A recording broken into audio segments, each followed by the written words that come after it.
오늘은 히브리서 그동안 거의 4개월에 걸쳐서 쭉 시리즈로 이제 말씀을 봤는데 오늘 마지막 시간입니다. 시리즈 설교를 쭉 하다 보면 가장 중요한 핵심이 미리 이제 마지막에 나오는 게 아니고 중간에 먼저 나옵니다.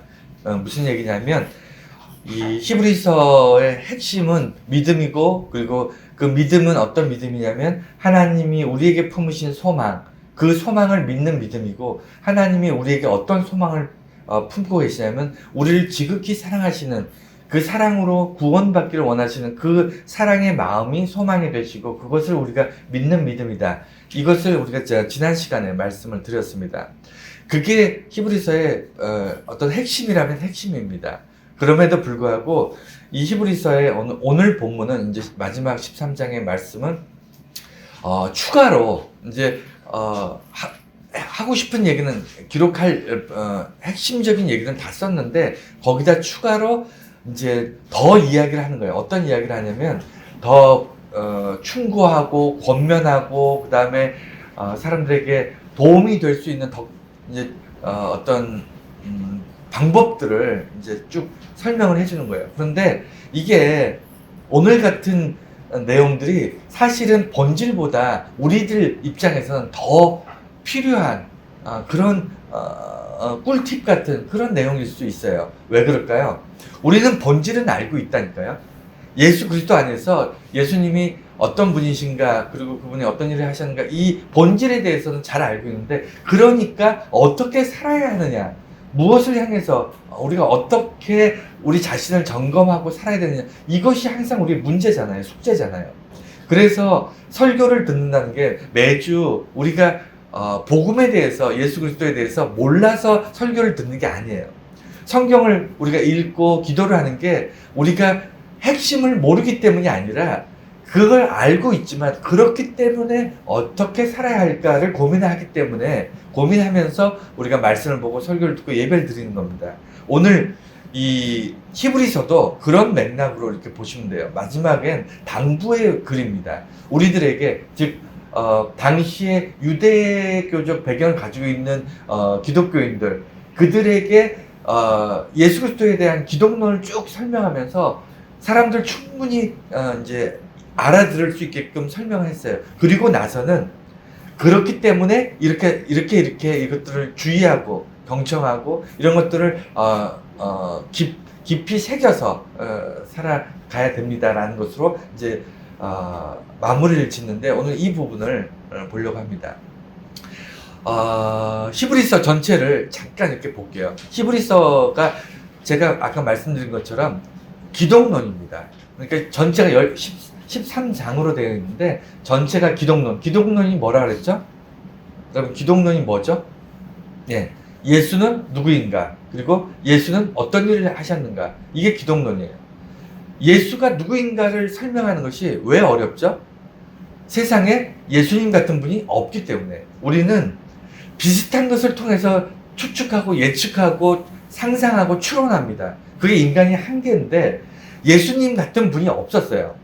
신이 인간의 몸을 입고 이 땅에 오신 적이, 그리고 죽지 않고 하나님께로 하늘나라로 그냥 승천하신, 그리고 다시 오시기로 약속하신, 그리고 수많은 기적을 베푸시고 죽은 자를 살리신 이런 일들이 인류 역사에 없었기 때문에 예수는 누구신가를 설명하기가 그렇게 어려운 거예요. 비교 대상이 없기 때문에. 또 하나는 예수님이 하신 일, 예수님이 위대한 일을 하셨기 때문에 우리가 예수님을 바라보는 게 아닙니다. 예수님이 기적을 많이 행하시고 죽은 자를 살리시고 병을 고치셨지만 그게 예수님이 이 땅에 오신 본질이 아니에요. 예수님이 하신 일의 가장 대표적인 게 뭐죠? 예, 십자가였거든요. 우리를 위해서 제물이 되시는 게 예수님이 하신 가장 중요한 사역이었어요. 근데 그렇게 죄인들, 아무 이해관계가 없는 남을 위해서, 심지어는 자기를 죽이려고 십자가에 못 박는 그런 사람들을 위해서 자기가 대신 죽는다, 제물이 되어서 죽는다, 이런 일들이 인류 역사에 단 한 번도 없었다니까요. 그렇기 때문에 이것을 설명하기가 어려워요. 예수님이 어떤 일을 하셨는가, 우리가 수없이 설교나 이렇게 듣다 보니까 되게 익숙하신 것 같은데 사실 익숙하지 않습니다. 예수님이 하신 일들, 특히 십자가를 통해서 우리를 위해 대속물로 돌아가셨던, 자기의 피를 다 쏟아내시고 십자가의 그 고통 가운데 숨을 거두시고 다시 부활하시는 이 사건들이 단 한 번도 없었던, 상상할 수 없는 일이에요. 그래서 아무리 강조해도 지나치지 않을 만큼 기독교에서는 이 기독론, 예수가 누구신가, 예수는 어떤 일을 하셨는가, 이것을 평생 우리가 기억하면서 사는 겁니다. 그런데 이 이야기를 히브리서에서 하면서 왜 그렇게 기독론을 전부 이렇게 강조하면서 했냐면, 이 히브리서를 읽게 되는 대상이 누구였죠? 유대인이었기 때문에 그래요. 유대인이거나 유대인과 관계가 있거나 아니면 구약을 잘 알거나 어쨌든 히브리적인 어떤 이스라엘적인 어떤 배경을 가지고 있는 사람들. 이게 왜 중요하냐면, 이 사람들이 예수를 믿는 건 정말 힘들기 때문이에요. 제가 몇 주에 걸쳐서 계속 반복해서 이 말씀을 드리는데, 히브리서가 기록된 데는 아주 절절한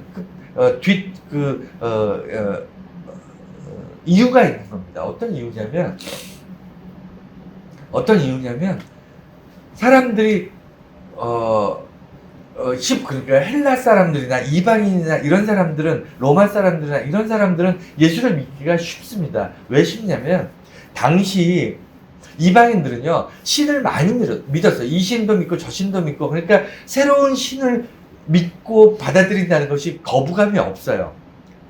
당시 이방인들이나 헬라 사람들은 이 문화권은 그러니까 여러 신들을 동시에 섬기고 막 그랬기 때문에 자기들이 섬기는 신들에다가 추가로 하나님을 더 섬긴다고 해서 이 사람들은 거부감이 없습니다. 그런데 이 그러니까 히브리 사상을 가지고 있는 사람들, 이 사람들은 유일신, 야훼 신앙을 가지고 있었기 때문에 이 사람들은 하나님을 믿는 그 마음, 다시 말해서 하나님 외에 그 어떤 것도 믿지 않고 이단으로, 우상으로 간주했던 이런 문화 속에서 예수님이 하나님께서 보내신다는 메시아라는 것을 믿고, 자기들이 율법과 전통적으로 믿고 있던 율법과 어떤 할례와 이런 것들보다, 이런 것들을 배제시키고 이방인들과 똑같이, 이방인들과 구별된 것이 아니라, 선민 사상이 아니라, 태어날 때부터 아브라함의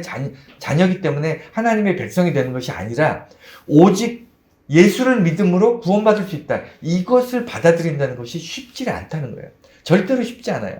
모든 것들을 포기해야만 받아들일 수 있는 그런, 그 사람들한테 가장 중요한 것은 뭐냐면, 예수에 대해서 가장 정확하게 누구인가, 그분이 당신에게는 어떤 존재인가를 설명해 주는 게 그래서 중요했습니다.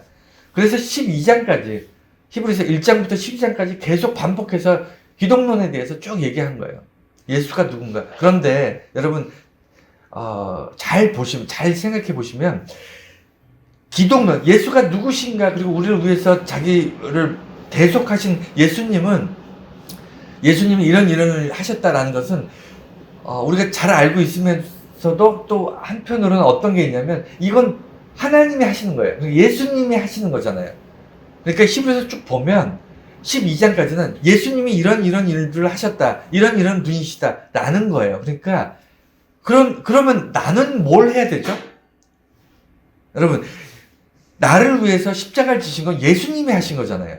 내가 할 수 있는 게 뭐가 있어요? 아무것도 없잖아요. 나를 사랑하시고 나를 위해서 예수님을 보내신 하나님, 그럼 그건 하나님이 결정하시고 하나님이 행하신 거지 내가 할 수 있는 게 없잖아요.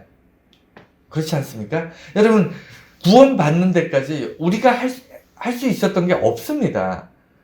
하나님께서 다 하셨잖아요. 그런데 그러고 나니까, 구원받는 백성이 되고 나니까, 그러면 이것을 어떻게 내가 유지하고, 어떻게 내가 이해하고, 내가 살면서 어떤 마음으로 살아야 될까, 이것이 우리가 할 문제예요. 그러니까 구원은 예수님께서 베푸신 거고요, 우리는 받은 구원의 백성으로 살아가는 것, 그게 우리가 할 일이에요. 오늘 13장, 히브리서 13장이 그 얘기가 나옵니다. 그리스도인들, 구원받은 백성, 예수를 통해서 대속의 구원을 받은 그리스도인은 우리들은 이런 삶을 살자라고 얘기하는 겁니다. 어찌 보면 우리가 매주 예배를 드리고 매주 설교를 듣고 매주 성경을 읽으면서 우리가 기도하는 이유가 뭐죠? 내가 이렇게 살리라. 스스로 결정하는 거잖아요. 스스로 결단하는 거 아닙니까? 매주 예수님께서 십자가에 나를 위해 대속해 돌아가셨던 사건들, 그런 사건을 보면서 우리가 감동하고 감격할 수 있지만 그것이 우리의 신앙생활의 전부는 아니에요. 왜냐하면 그것은 어린아이 같은 믿음의 시작점이에요. 시작점. 하나님이 다 하신 거예요. 예수님께서 우리를 위해서 다 주신 거예요. 우리를 낳으시고, 그러니까 잉태하셨다가 우리를 이 땅에 태어나게 하시는 그런 사건들이 어쩌면 십자가와 어떤 구원과 이런 일들이에요. 그러면 우리는 이 땅에서 살면서 성숙해야 되잖아요. 딱딱한 음식을 먹는 그런 성숙한 그리스도인이 돼야 되는데 그 과정이 뭐냐면 예수 그리스도와 동행하는 거예요. 그것이 성장입니다. 성숙이고. 그래서 그리스도인들에게 동행이라는 것을 제가 동행에 대한 설교를 꽤 많이 했습니다. 그래서 여러분 기억나시죠? 동행에 대해서 왜 이렇게 강조를 하냐면 우리는 엄청난 결단을 하고 신앙생활을 하는 사람들 아니잖아요. 저와 여러분들이 지금 무슨 선교지에서 목숨을 걸고 어떤 순교의 각오로 지금 신앙생활을 하는 거 아니잖아요. 그렇지 않습니까? 그리고 여러분들 모든 것을 포기하고 모든 것 초대교회 유대인들처럼 모든 것을 포기하고 자기가 살던 지역에서 쫓겨나서 나그네로 살면서 정말 어떻게 살아야 될지 막막한 이런 상황에서 예수님 믿고 신앙생활하는 거 아니잖아요. 이 얘기는 뭐냐면 여러분 하루하루가 그게 그날이 그날 같고 어제가 오늘 같고 오늘이 내일 같은 이런 삶을 살아가고 있지 않습니까? 이것이 정말 우리가 직면한 가장 붙잡아야 될 가장 핵심적인 삶의 방식이에요. 뭐죠? 늘 변함없는 것 같은데 늘 변하지 않는 것. 그게 그리스도인의 삶의 모습이어야 돼요. 그게 동행의 기본입니다. 오늘 동행에 대해서 이제 말씀을 볼 건데 이 동행을 우리가 잘 이해하면서 히브리서를 마무리하면 우리가 다음 또 시리즈 설교를 하면서 또 어떤 초석이 돼서 이 마음을 가지고 다시 시작할 수 있을 것 같아요. 자, 동행. 먼저 예수 그리스도의 동행한다는 것의 중요성. 제가 여러 번 설교했기 때문에 여러분 잘 아실 겁니다. 동행의 중요성이 왜 중요하냐면, 우리 신앙생활의 대부분은 예수님께서 다 하셨어요. 99%는 예수님께서 하신 겁니다. 우리가 할 수 있는 게 거의 없어요.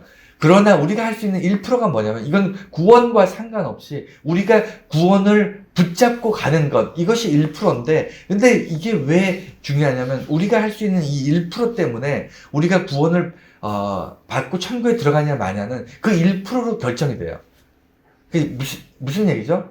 누군가가 내게 엄청난 보물을 주셨어요. 큰 보물을 주셨어. 그런데 내가 그 보물을 받지 않으면 나는 부자입니까? 가난한 자입니까? 네. 엄청난 보물을 받았지만 부자로 살 수 있는데 그 보물을 포기하고 내가 받지 않아요. 그러면 우리는 여전히 가난하게 살 수밖에 없잖아요. 그것이 우리가 그 1%라는 그 작은 결정인데 한순간에 정말 우리가 땀 흘려 노력해서 보물을 얻은 게 아니에요. 우리가 노력하고 수고해서 천국을 얻어내거나 천국을 만든 게 아닙니다. 여러분, 우리가 천국을 만든 게 아니잖아요. 천국은 하나님의 땅입니다. 하나님의 속한 것이잖아요. 그런데 그곳에 들어갈 수 있게끔 하나님께서 다 하셨어요. 예수 그리스도를 통해서도 우리에게 죄 씻음을 통해 그리고 거룩함을 통해 천국에 들어갈 수 있게끔 다 하셨는데 마지막에 내가 안 들어가겠다고 작정하면 못 들어갑니다. 그게 1%인데 그래서 동행이라는 것은 뭐냐면 내가 천국의 하나님의 나라에 들어가는 그때까지 하나님이 우리에게 베푸신 예수 그리스도를 통해서 베푸신 구원의 사건을 내가 포기하지 않는 거예요. 끝까지 예수님과 동행해서 가는 것, 이것이 1%의 우리의 삶이고 이것이 사실은 1%지만 우리에게는 전부예요. 우리의 삶의 전부가 이겁니다. 우리가 여지까지 예수님과 동행하는 것, 그것 말고 뭐가 있었나요? 그래서 왜 중요하냐면 예수님과의 동행을 포기하는 그 순간 우리는 예수님께서 자기 생명을 주시고 그 고난 가운데 우리에게 베푸셨던 모든 은혜가 그냥 물 건너가는 거예요. 물 건너가는 거예요. 근데 내게서 떠나가는 거죠.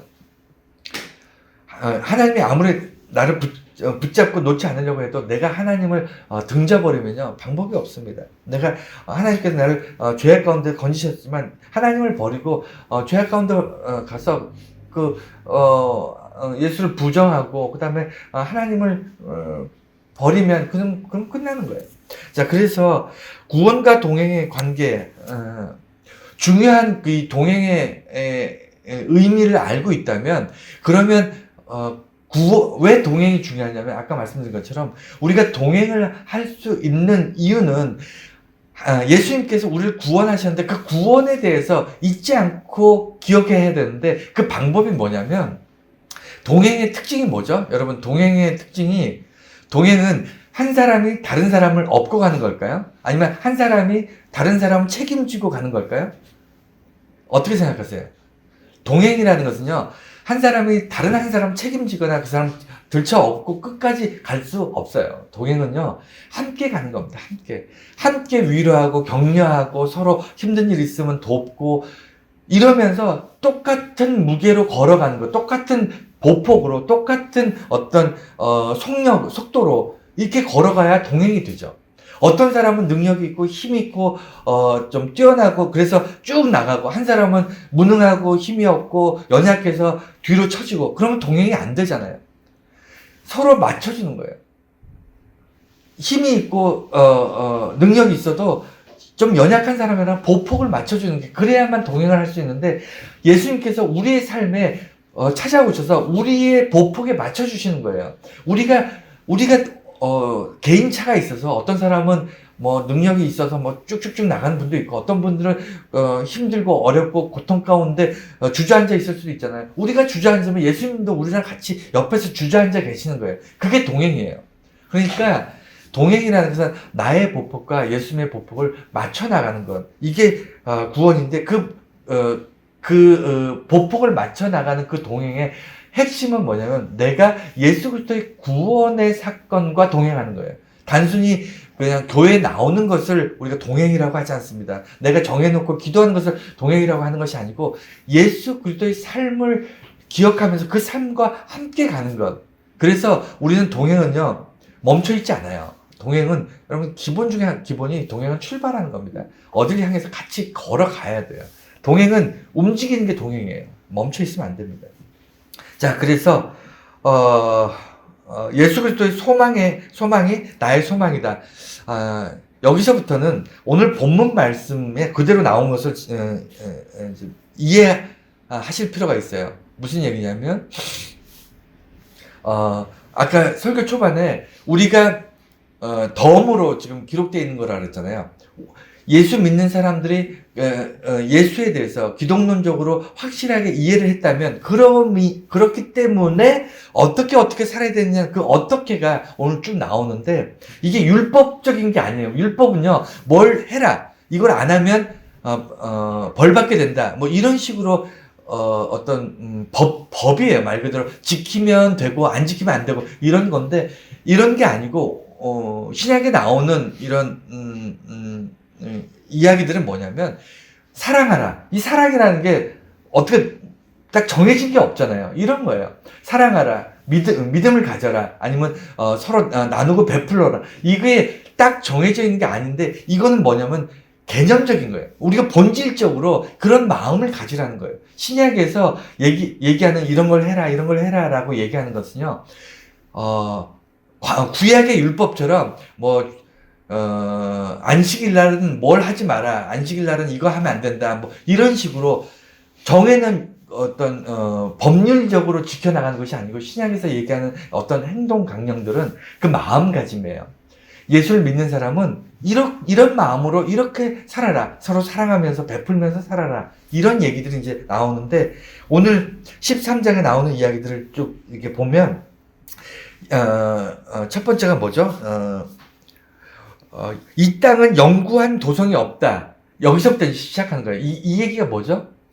이 얘기가 이 땅에 소망을 가지지 말라는 거예요. 이 땅이 전부라고 생각하지 말고 소망은 영원한 곳에 소망을 둬라. 이 얘기가 이제 시작점이에요. 여러분 이게 왜 중요하냐면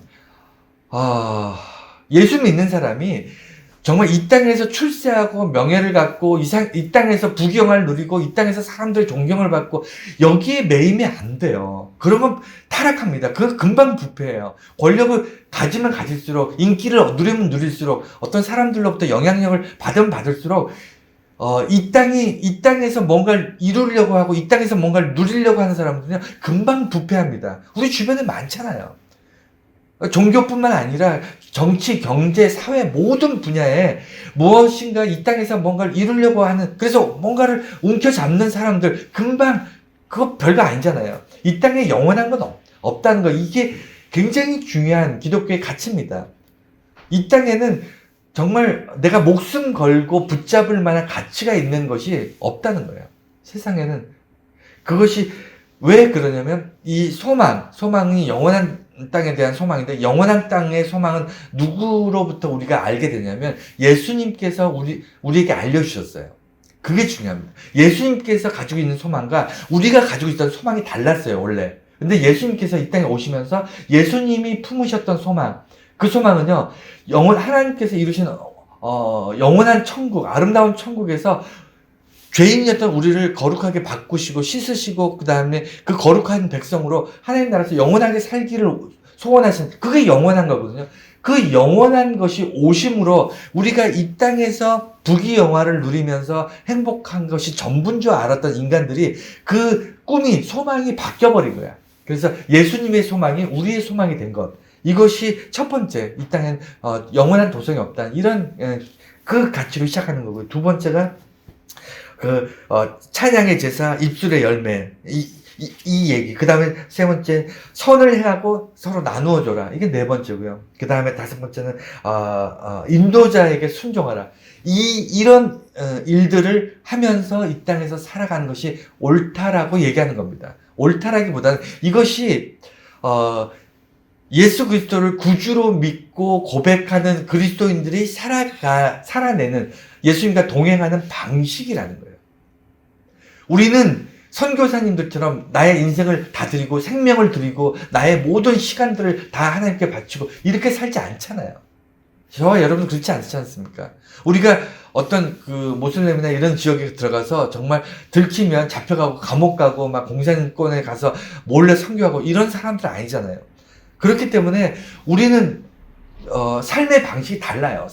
우리의 삶의 방식은요, 하루하루를, 예수 그리스도와 동행하고, 마치 아무 일도 없었던 것처럼, 내 삶에, 하나님께서 지금 함께하고 계신지 안 계신지 잘 모를 것 같은, 그런 평범한 것 같은, 어제도 평범했고, 오늘도 평범한 것 같은, 아무것도 달라질 거 없고, 내 삶에 기적이라는 것은 없는 것 같은, 그냥, 다른 사람들하고 똑같은 것 같은 그런 인생이지만, 그렇지만 그 안에서 예수님과 동행함으로 인해서 놀라운 일들, 놀라운 경험들을 계속 쌓아가는 삶, 그게 동행의 삶인데 그 삶 속에는 이런 오늘 알려주고 있는 이런 일들을 우리가 하면서 살아가고 있더라라는 겁니다. 먼저 첫 번째 아까 말씀드린 것처럼 예수의 소망이 나의 소망이 되자. 이게 첫 스타트입니다. 그러니까 소망이라는 것은요. 제자리에 있어서 변화가 일어나지 않습니까? 뭔가를 하지 않고 제자리에 가만히 있어서 변화는 일어나지 않아요. 그리스도인들은요, 멈춰있는 사람들 아닙니다. 그리스도인들은 움직이는 사람들이에요. 어디를 향해서? 표대를 향해서. 그게 아주 기본이에요. 예수 그리스도가 우리의 삶의 표대입니다. 근데 그 예수 그리스도는요, 이 땅에서 누리는 어떤 부귀영화가 아니에요. 예수 그리스도를 표대로 삼다는 건 뭐죠? 예수 그리스도의 영원함을 내가 갖겠다는 겁니다. 영원한 생명이고 영원한 영광이고 영원한 축복이고 영원한 은혜이고 예수 그리스도가 그런 분이에요. 그런 표대가 예수 그리스도인데 그 표대 대신 예수 그리스도를 향해서 예수 그리스도가 품으신 그 소망을 내가 품으로 인해서 예수를 향해서 달려가는 겁니다. 자, 그러면 여기서 어떤 게 중요하냐면, 출발한다는 거예요. 출발. 아까 말씀드린 것처럼,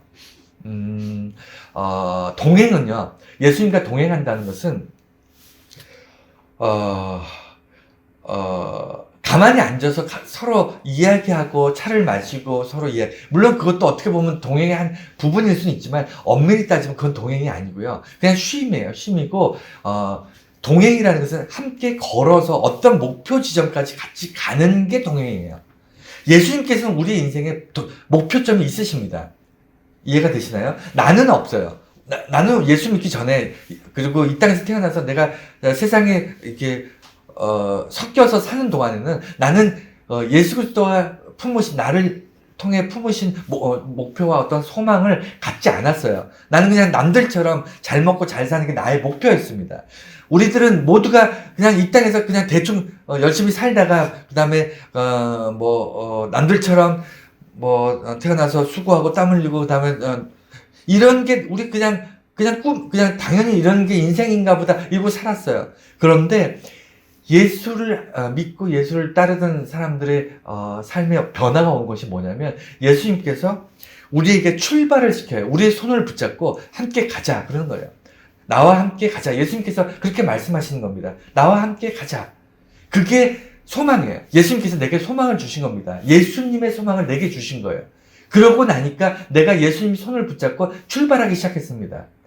자, 이게 이 땅에 영원한 도성이 없다. 이 땅에는 영원한 것이 없다. 이 땅에는 내가 꿈과 꿈과 희망과 어떤 소망과 어떤 삶의 시간을 모두 투자해서 투자할 만한 가치 있는 일들이 없다라고 판단하는 겁니다.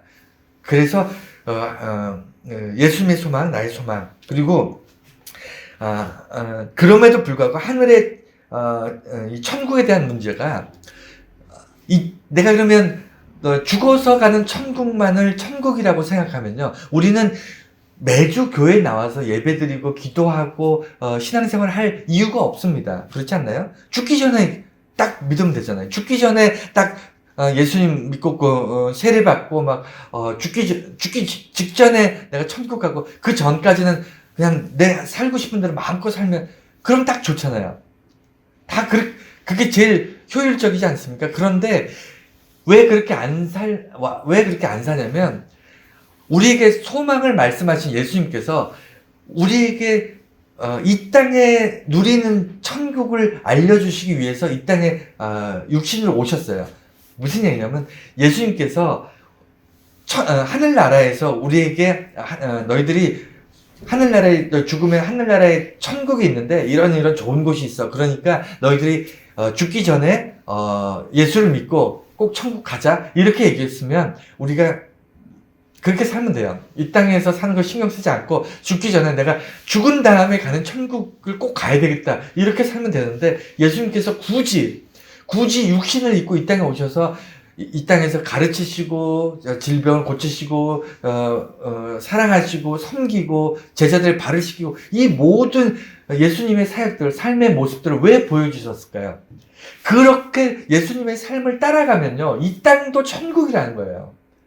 그래서 굳이 예수님께서 이 땅에 육신을 입고 태어나신 거예요. 그리고 이 땅에서 인간의 몸을 입고 사신 겁니다. 왜? 우리에게 죽어서만 가는 천국이 다가 아니라는 것을 말씀하시는 거예요. 예수 안에서 공동체, 예수 그리스도를 믿는 하나님의 자녀들, 예수의 제자들이 모여서 교회를 이루고 서로 섬기고 나누고, 그 다음에 힘들고 어려울 때 서로 울타리가 되어주고 함께 울고 함께 웃고, 이렇게 살아가는 그 공동체가 이 땅에 베푸신, 완전하진 않지만 이 땅에 베푸신 천국이라는 것을 알려주시는 거예요. 그래서 예수님과 동행한다는 것은요, 신앙생활을 하는 것이고 교회에서 함께 모이는 것이고요. 그 다음에 같은 목표를 향해서, 우리가 전부 지체라 그러잖아요. 우리 가족이라 그러잖아요. 믿음 안에서 가족이라 그러고 형제 자매라 그러잖아요. 왜 그럴까요? 예수 안에서 가족이 되는 것은요, 우리가 예수님이 주신 그 목표를 향해서 함께 모여 천국을 이루겠다, 이게 천국 가족이 되는 거예요. 천국 식구가 되는 거예요. 그래서 예수님께서 예수의 소망, 이 땅에 천국은 우리가 살아가면서 이루어 나가는 그런 천국이다라는 걸 말씀하시는 겁니다. 이해가 되셨죠? 그래서 그래서 예수님과 동행해야 돼요. 오늘 예수님과 동행하면 천국이고요. 예수님과 떨어지는 순간 우린 세상 지옥 같은 그런 지옥 같은 삶에 떨어지는 거예요. 그렇지 않습니까? 세상이 다 지옥은 아니죠. 당연히 세상이 다 지옥은 아니지만 하나님께서 지옥을 만드신 건 아니잖아요. 세상에 천국을 만드셨는데 하나님께서 보기 좋았더라고 말씀하신 만큼 세상을 아름답게 창조했는데 인간이 죄악 가운데 뒹굴잖아요. 그래서 인간 때문에 고통받는 거 아닌가요? 여러분 자연 때문에 고통받습니까? 인간 때문에 고통받지. 그러니까 인간은 죄악에 의해서 서로 고통받는 그런 세상이 됐는데 그럼에도 불구하고 인간들이 바뀌면 인간들이 모여있는 곳이 천국이 될 수 있어요. 자, 두 번째는요. 항상 찬송의 제사와 입술의 열매. 이게 여러분 여기 나오는 제사와 열매 찬송이 더 중요한 단어일까요? 제사가 더 중요한 단어일까요? 어떻게 생각하세요? 입술이 더 중요한 건가요? 아니면 열매가 더 중요한가요? 여러분 어떻게 생각하세요? 찬송과 제사 중에 어느 게 더 중요하죠? 입술과 열매 중에 어느 게 더 중요한 단어죠? 네. 찬송의 제사, 입술의 열매인데 중요한 건 뒤에 있어요. 무슨 얘기냐면 우리는 찬송보다 제사가 훨씬 더 중요합니다. 입술보다 열매가 훨씬 더 중요해요. 무슨 얘기냐면 제사를 하나님께서 받으시는 거예요. 찬송을 받으시는 게 아니고 제사를 받으시는데 이 기록의 골자는 뭐냐면 원래 하나님께서는 제사를 받으시는 그래서 제사를 이스라엘 백성들에게 제사를 명하셨잖아요. 그리고 제사를 통해서 어떻게 하셨죠? 죄인들이 자기의 죽어야 마땅한 죄인들에게 그 생명값을 제사를 통해서 대신 치르게 하셨잖아요. 그래서 제사라는 것이 왜 중요하냐면 인간이 하나님 앞에 죄를 지었다면 그 죄값은 생명이라는 거예요. 그것을 하나님이 몰라서 그 제사를 제정하신 게 아니고 인간들이 동물, 양과 소와 이런 짐승들을 죽이고 그 죽인 짐승들을 통해서 제사를 지내면서 자기들의 죄의 값에 죄의 무게를 보는 겁니다. 그래서 제사가 굉장히 중요한 본질인데 오늘날 지금 우리가 예배 드릴 때 제사 안 지내잖아요. 왜 그렇죠? 우리가 소와 양을 죽이지 않습니다. 하나님께 생명을 드려야 되는데, 왜 하나님께서는 이제 더 이상 제사를 받지 않으시죠? 이제는 우리가 하나님을 찬송하는 그 찬송을 제사로 받으시는 거예요. 이해가 되셨나요? 이제는 우리가 하나님께 감사하는 것을 그 감사 자체를 제사로 받으세요. 제사라는 것은 생명을 죽여서 드리는 건데 생명을 죽여서 드리는 것만큼 처절한 그렇게 어떤 놀라운 그 엄청난 사건을 우리의 찬송으로 대체하시는 거예요. 우리가 하나님을 향해서 찬송하는 것을 마치 짐승을 죽여서 그 생명으로 드리는 그 제사처럼 하나님이 받으신다는 거예요. 그래서 제사가 더 중요해요. 찬송이 전혀 안 중요한 게 아니라 제사가 본질이라는 거예요. 열매가 본질이고 그 본질인 제사를 찬송으로 드리게 된 이유가 뭐죠? 여러분, 하나님께서 왜 제사를 대신에 찬송을 제사로 받으셨죠? 왜 그렇죠? 우리가 찬송할 때 예수의 이름으로 찬송하기 때문이에요. 예수의 이름으로 감사하고 예수의 이름으로 기도하기 때문에 그것을 예수의 이름으로 드리는 우리 찬송과 감사와 기도를 하나님께서는 제사로 받으시는 거예요. 이해가 되셨습니까?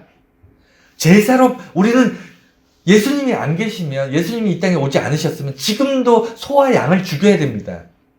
우리의 죄값은 생명으로만 갚을 수 있는 거예요. 그것도 완전하지 않잖아요. 매년 소와 양을 계속 죽이면서 나의 죄를 하나님 앞에 고백할 수밖에 없는 그런 삶을 우리가 살아야 되는데 예수님 때문에 우리가 예수의 이름으로 우리가 하나님께 온전한 완전한 제사를 드리는 거예요. 기도할 때마다, 찬송할 때마다, 감사할 때마다. 그리고 열매도 마찬가지예요. 우리에게 열매가 있다는 것은요. 여러분 열매는 하루아침에 맺히지 않습니다. 그렇지 않나요? 여러분 그 농사 짓는 분들이 가을에 1년 내내 놀고 쉬다가 가을에 추수할 때 나가서 이렇게 추수하나요? 그 말도 안 되는 얘기죠. 그 있을 수 없는 일입니다. 씨 뿌리는 것부터 시작해서, 아니, 씨 뿌리기 전부터 땅을 기경하고, 뭔가 이렇게, 작물을 심을 수 있는 상태로 만드는 것부터 시작해서 심고, 가꾸고, 물 주고, 그 다음에 꽃 피면, 뭐, 모든 과정을 정말 하루도 쉬지 않고 수고와 땀을 흘려야 돼요. 그리고 마지막에 나오는 게 열매입니다.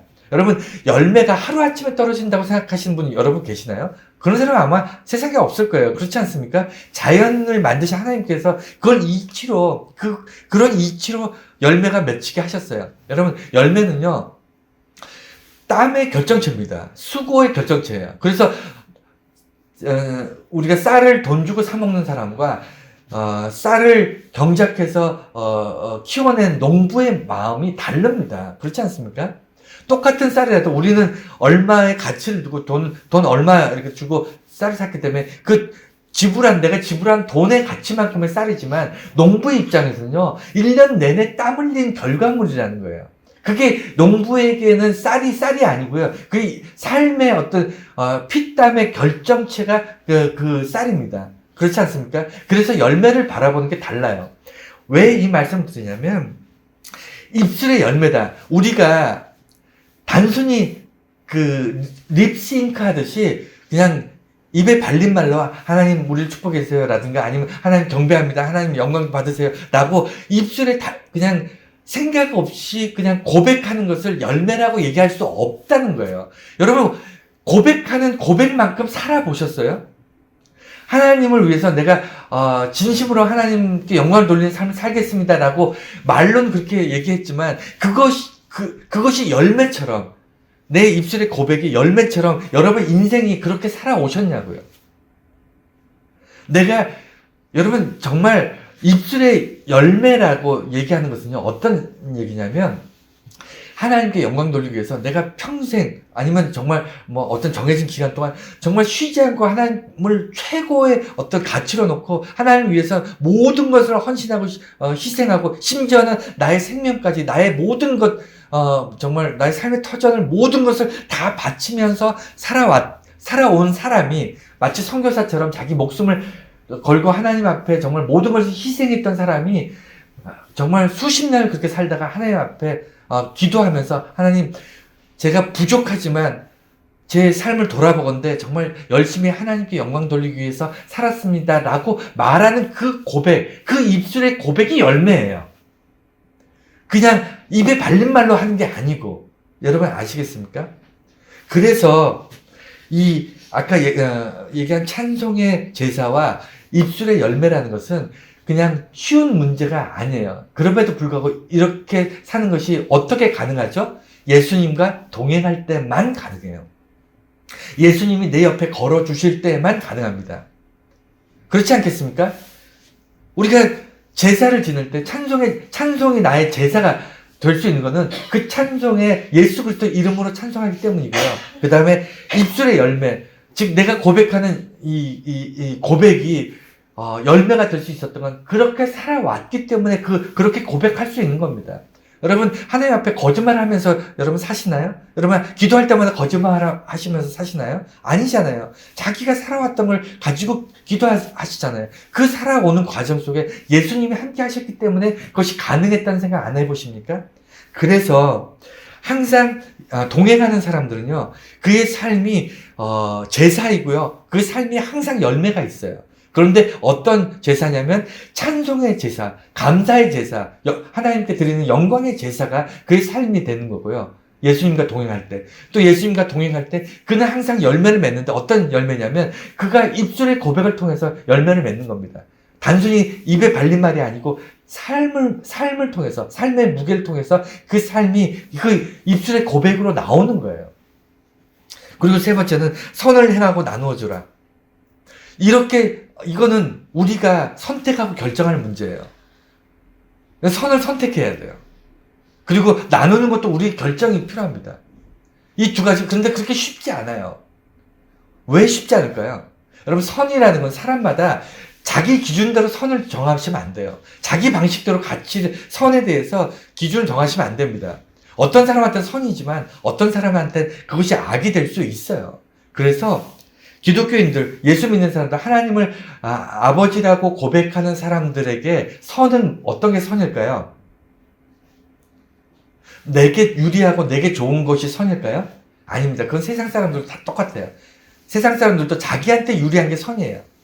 그래서 서로 전쟁을 하면요, 자기들이 선이고 상대방이 악이라고 얘기하지, 우리가 악이고 상대방이 선이라고 얘기하면서 전쟁하는 나라는 없습니다. 저마다 자기가 선이에요. 자기 기준에 자기에게 유리한 게 선이라고 얘기합니다. 그렇기 때문에 예수 믿는 사람들, 하나님의 자녀들은요, 선에 대해서 자기가 판단하고 기준을 정하고 자기가 생각해서 선을 정하지 않아요. 예수 믿는 사람들이 선이라고 얘기하는 건 뭐죠? 하나님의 선을 가지고 오는 거예요. 정해져 있는 선이 있어요. 선한 것, 악한 것이 정해져 있어요. 그것이 설령 나한테 불리할 수 있고 나한테 하나님의 선을 가지고 오면 내가 손해볼 수 있어요. 하나님의 선을 내가 가지고 오면요, 저 사람한테 유리할 수 있지만 나한테는 불리할 수 있어요. 하나님의 선을 가져오면요, 내 삶이 더 곤고하고 더 피곤할 수 있어요. 이해가 되셨습니까? 그래서 예수 믿는 사람들이 선을 얘기할 때는 내가 생각할 때 선이 아니에요. 내가 생각할 때 선한 일을 하는 것이 아니고요, 하나님이 정해놓으신 선이 있어요. 하나님 기준의 선이 있습니다. 그걸 가져와서 내 삶 속에서 하나님의 선으로 살아가는 거예요. 그게 어렵습니다. 그렇게 때로는 그 선을 행하며 산다는 것이 힘들 수 있어요. 내가 정한 선이 아니니까. 내게 유익해서, 내가 좋아서 정한 선이 아니기 때문에. 그래서 하나님의 선을 가져오는 거기 때문에 선의 기준이 다르고요. 내 기준이 아니고 하나님 기준이니까 기준이 다르고 가치가 달라요. 가치라는 것은 뭐냐면 그 선을 행했을 때 그 선을 선택하고 그 선이 선으로서 내 삶에 영향을 미치기 위해서는 그것이 가치 있는 일이어야 돼요. 그 선한 행동을 하는 것, 그 선을 붙잡고 살아가는 것이 내 인생에서 가치가 있어야 돼요. 가치 없는 일은 우리는 안 합니다. 우리는 본능적으로요, 굉장히 본능적인 존재이기 때문에 가치 없는 일을 안 해요. 웬만하면 안 합니다. 거의 안 해요. 근데 하나님의 선이 우리의 삶에 가치가 있느냐 없느냐는 어떻게 결정할 수 있을까요? 여러분 어떻게 생각하세요? 하나님의 선이 여러분 삶에 가치가 있는지 없는지는 어떻게 알 수 있죠? 공부해서 알 수 있을까요? 아닙니다. 그것을 하나님의 선을 내가 행해봐야 알아요. 해봐야 아는 거예요. 그 가치는. 해보니까 비록 처음엔 좀 힘들고 어렵고 때로는 나한테 불리하고 내가 좀 힘들고 때로는 내가 하기 싫은 거 억지로 하게 되고, 그런데 그 하나님의 선을 행해 보니까 거기서 오는 기쁨과 만족감과 어떤 행복이 어마어마하더라 라는 것을 경험해 본 사람만이 그 가치를 알아요. 아무리 설명해도 모릅니다. 제가 몇 주 전에 말씀드렸잖아요. 드러나 마나한 설교가 뭐냐면 사과가 맛있다는 그런 설교라는 걸 말씀드렸잖아요. 사과 맛있다는 얘기는요, 먹어본 사람은 설명할 필요가 없고요. 안 먹어본 사람은 아무리 설명해도 모릅니다. 하나님의 은혜가 그런 거고요. 하나님의 선을 행했을 때 오는 그 만족이나 기쁨도 마찬가지예요. 안 해본 사람은, 그 기준으로 살아보지 않은 사람은요, 제가 아무리 설명을 해도 그걸 이해를 못 합니다. 왜냐하면 자기들은 힘들고 불리하고 자기가 하고 싶지 않은 그런 일들을 왜 내가 해야 되지? 그렇게 하면 내가 기쁘지 않을 거라는 그 선입견과 자기 판단으로 살아가는 사람들은요, 하나님의 선을 행해보지 않아요. 그냥 어쨌든 하나님의 선의 기준 안에서 그것을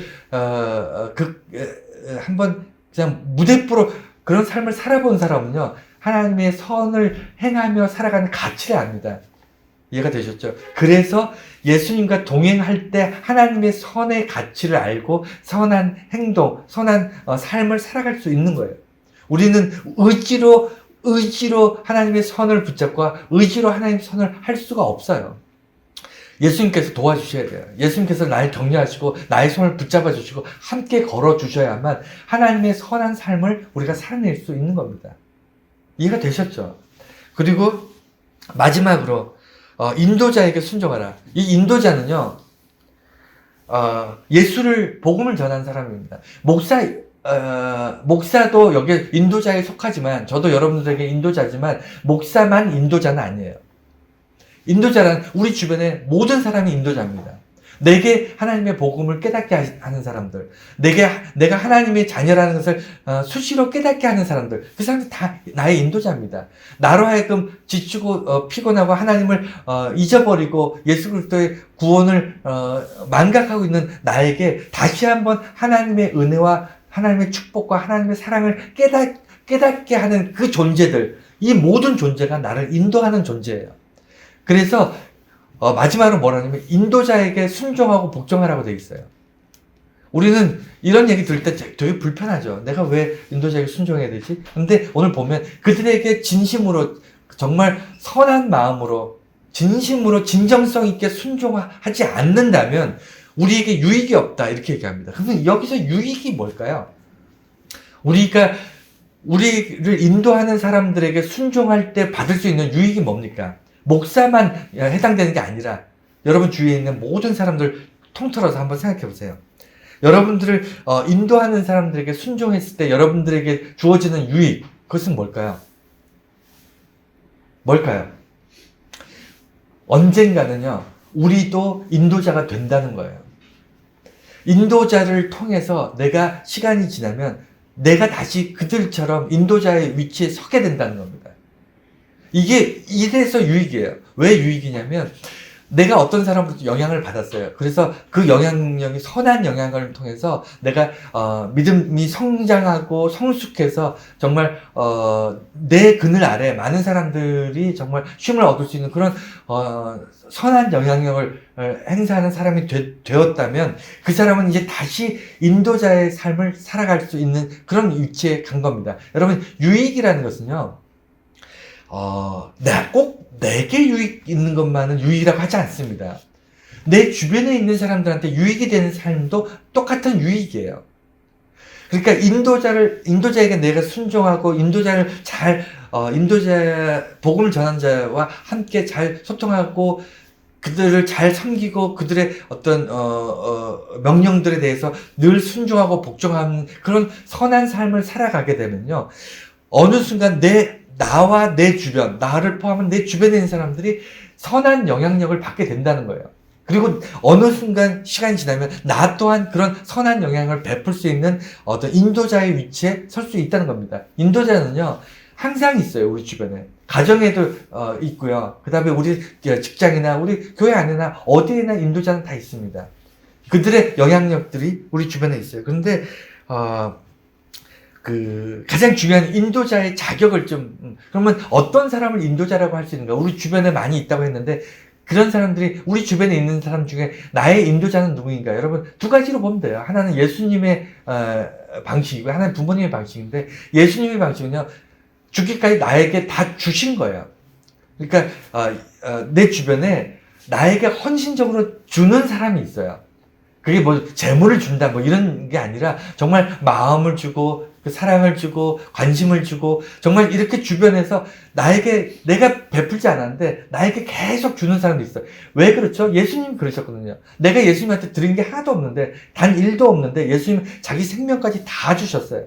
심지어는 그 수모와 그 고통 가운데 자기 살과 뼈를 다 분질러지는 정말 온몸이 찢어지는 그 고통을 견뎌내면서 우리에게 구원을 주시기 위해서 정말 모든 걸 우리에게 쏟아부으셨던, 그 보혈의 쏟아부으셨던 그 예수님의 삶이 우리 주변에 보인다니까요. 그런 베풀물 주는 자들이 있어요.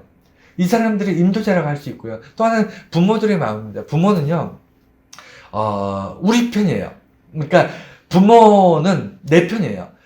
부모의 특징이 뭘까요? 부모는요, 세상에 인류가 80억이 지금 있는데 80억 중에 자기 자녀가 저쪽에 있으면 찾을 수 있을까요? 없을까요? 60억 중에, 어떻게 표현을 해야 될까?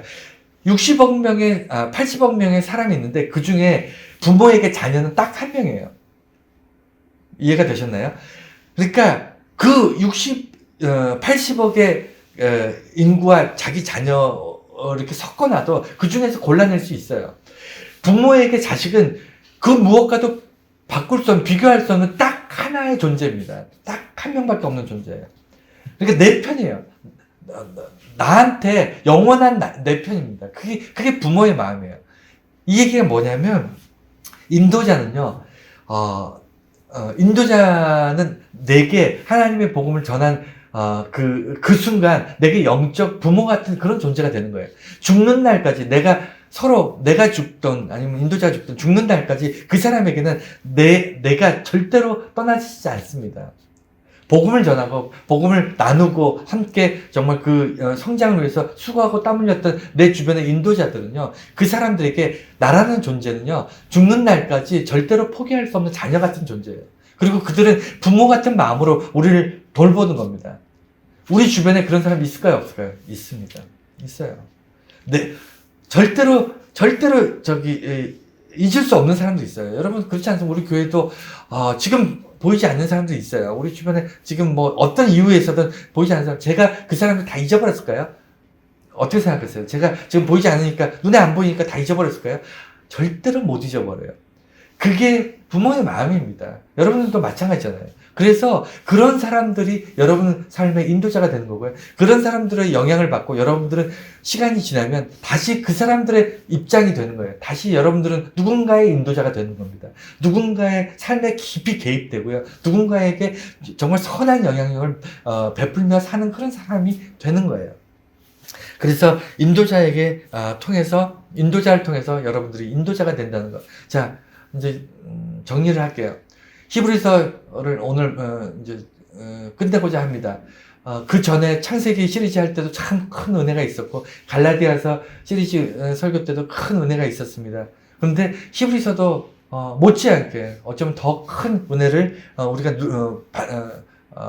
누렸다고 생각합니다. 이 히브리서를 통해서 예수님이 누구이신고 그분이 어떤 일을 했는지를 통해서 우리가 큰 은혜와 감격을 누렸습니다. 그러면 이제 마지막으로 오늘 말씀을 통해서 우리의 삶이 소망 가운데, 예수 그리스도의 소망 가운데, 그리고 항상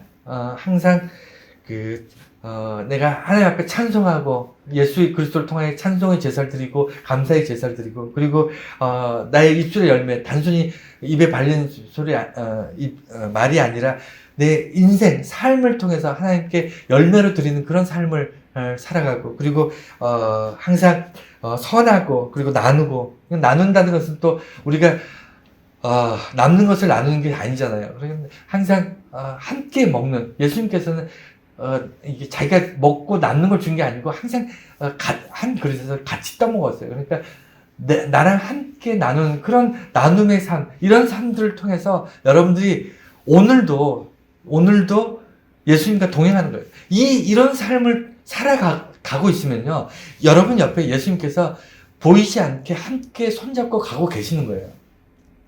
이해가 되셨습니까?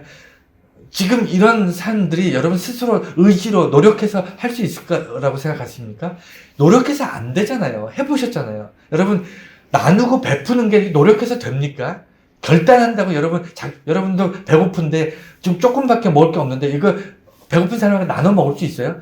당장 내가 굶어 죽을 것 같은데 그게 안 돼요. 안 되는 건데, 예수 그리스도 안에서 예수의 마음을 갖고 예수의 심장으로 살게 되면요, 예수님과 동행하게 되면 이게 가능해집니다. 나눔이 가능해지고요, 섬김이 가능해지고, 그리고 찬송이 가능해지는 거예요. 내 상황과 상관없이. 이해가 되시죠? 내 상황이 어떠하든 간에, 절망이 됐든 기쁨이 됐든 고통이 됐든 내 상황과 상관없이 예수님과 동행하면요, 항상 소망 가운데 살게 되고, 항상 믿음이 흔들리지 않게 되고요, 항상 이웃에게 베풀고 나눔에 있어서 풍성해져요. 내가 뭐가 많아서가 아니라 항상 나누는 것이 당연시 되니까 풍성해지는 겁니다. 그리고 내가 인도자를 통해서 인도자에 순종하고 복종하듯이 어느 순간 내가 많은 사람들을 인도하고 많은 사람들에게 선한 영향을 미치고 그들에게 예수 그리스도의 복음을 전하는, 정말 절대로 잊혀질 수 없는 정말 인생의 귀한 그런 사람들로 우리가 삶을 살아갈 수 있게 될 것입니다. 히브리서가 이렇게 해서 이제 대단원의 막을 내립니다. 여러분, 히브리서를 통해서 제가 누렸던 정말 엄청난 감격을 여러분들도 누리셨을 거라고 생각합니다. 우리의 삶이 이렇게 복된 그런 삶으로 인도되어지고, 그리고 그런 삶을 통해서 하늘의 천국뿐만 아니라 이 땅에서도 천국을 누리는 저와 여러분들이 다 되시기를 소망합니다.